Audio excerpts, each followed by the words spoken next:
योगेन चित्तस्य पदेन वाचा मनं शरीरस्य च वैद्यकेन। नमस्ते दोस्तों, मैं Mukesh Maheshwari, PhD research scholar, Lakulish Yoga university Ahmedabad. आज हम लोग यहाँ पे एक जगह पे आए हैं, उसके बारे में हम आपको कुछ कहना बताना चाहते हैं। जैसे हमारी भारत भूमि बहुत सारे रहस्यमय तीर्थों की भूमि है।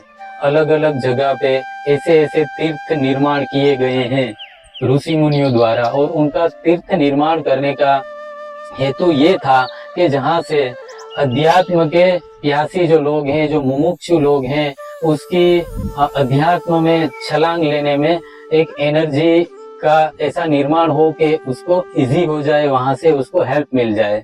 तो ऐसा ही एक तीर्थ स्थान हमारे पीछे दिख रहा है। इस माउंटेन रेंज का नाम है Barda mountain range. Barda basically Gujarati word है जिसका मीनिंग होता है बैकबोन। तो ये जो प्लेस है वो हमारे जामनगर डिस्ट्रिक्ट से 100 किलोमीटर दूर पड़ता है और द्वारिका से भी 110 किलोमीटर के आसपास होता है।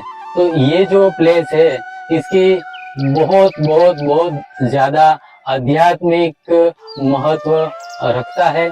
हमने बहुत सारे ऐसे अनुभव सिद्ध योगियों के पास से इस प्लेस के बारे में बहुत कुछ ऐसा सुना है जो हम आपके साथ शेयर करना चाहते हैं। सबसे पहले तो हम आपको इसका जियोग्राफिकली लोकेशन बताएं तो गुजरात के ये सौराष्ट्र रीजन में 3 सबसे इम्पोर्टेंट स्पिरिचुअल चार्ज प्लेस माने जाते हैं। उसमें सबसे पहला नंबर आता है गिरनार का, दूसरा नंबर आता है सोमनाथ ज्योतिर्लिंग का, और तीसरा नंबर आता है द्वारिका का, जहां भगवान श्री कृष्ण की द्वारका नगरी है। और ये जो प्लेस है बरड़ा माउंटेन रेंज, उसका पूरा विस्तार 110 किलोमीटर का है और ये पड़ता है, ये ट्रायंगल शेप है जो गिरनार, सोमनाथ और द्वारिका उसके सेंटर पॉइंट में पड़ता है। तो हमें योगियों मुनियों के पास से ऐसा सुनने को मिला है कि ये तीनों प्लेसेस के जो आध्यात्मिक रहस्य जो हैं वो इस प्लेस के भीतर में छुपे हुए हैं। तो इस प्लेस के उस कुछ रहस्यों के बारे में हम आज यहाँ पे बात करने वाले हैं। तो पहले देख लेते हैं कि पीछे जैसे एक माउंटेन पे एक मंदिर दिख रहा है, वो मंदिर है श्री आशापुरा माता का, और वो जामनगर के जो राजा थे उनकी कुल देवी थी, और उन्होंने यहाँ पे जो गुमली एक प्राचीन नगर था उसको जीता था, तब वहाँ पे उस मंदिर की स्थापना की गई थी। उसके सामने एक दूसरा माउंटेन है जिसका नाम है आभापरा। ये गुजराती में आभापरा का मीनिंग होता है बियॉन्ड द स्काई, स्काई आकाश के उस पार। वो जो माउंटेन है, वो जो पर्वत है, उसके ऊपर श्री विद्यावासिनी माता जी का मंदिर बना हुआ है। और वो विद्यावासिनी माता जी वो यहाँ के जो गुमले जेठवा डेंसिटी की राजधानी हुआ करती थी, आज से तकरीबन 1000 से 1200 साल पहले।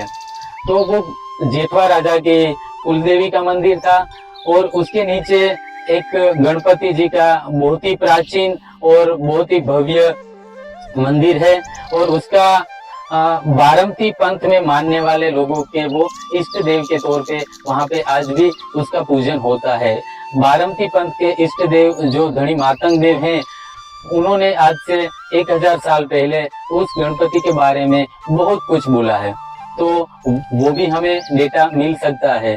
और गुजरात के अंदर जैसे पूज्य नाथालाल जोशी एक समर्थ सिद्ध योगी हो चुके हैं, जिनको साक्षात्कार हुआ था गिरनार जूनागढ़ के पास।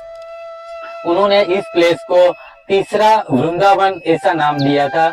उन्होंने ऐसा बोला था कि इस प्लेस के अंदर भगवान श्री कृष्ण की एनर्जी आज भी प्रिजर्व फॉर्म में यहाँ पे बची हुई है, और काफी जगहों पे ऐसा उनके जीवन के साथ जुड़े हुए इंसिडेंट्स भी यहाँ की लोक वायिका में सुनने को मिलते हैं। और ऐसा भी कहा जाता है कि भगवान श्री कृष्ण ने द्वारिका बसाई, उसके पहले वो 5 साल इस बरड़ा माउंटेन के भीतर में ही रहे हैं। बरड़ा माउंटेन के पीछे के पार्ट में एक बहुत ही अच्छी और बहुत ही बड़ी एक गुफा है, जिसको जामुवन की गुफा बोला जाता है।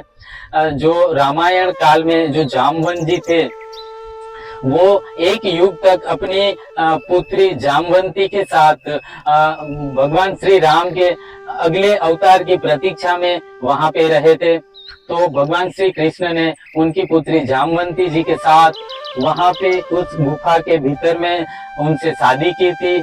ऐसे भी वहां पे एक अवशेष है।